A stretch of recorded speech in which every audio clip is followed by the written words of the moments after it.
Welcome to MotorMav. In this video, you'll know the exact location where your Honda Pilot alarm fuse belongs and a step-by-step guide for fixing the fuse issue. Let's start. Honda Pilot Series SUV has several generations and different models. But one thing in common is the location of the alarm fuse. In every Honda Pilot Series vehicle, you'll find the alarm fuse on the driver's side fuse box under the dashboard. It'll be best if you check your alarm fuse issue with a professional in a garage. But if you can't do so, no problem. Here is a step-by-step guide for you to do it on your own.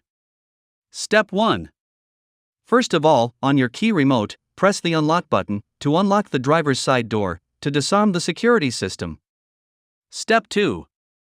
Now, find out the fuse box under the dash of the driver's side and open it. Step 3. Look for the fuse, which will be labeled alarm. That is the alarm fuse of your vehicle. Step 4. Once you find out the alarm fuse, check if it's blown out or fine. A blown out fuse would look burned, and the middle wire of the fuse would be broken or damaged in any way. Step 5. Pull out the damaged fuse using a fuse puller. Then replace the damaged fuse with a new one. Close the fuse box and secure it perfectly, and you'll be done. Hope that now you understand your Honda Pilot alarm fuse location and how to fix it.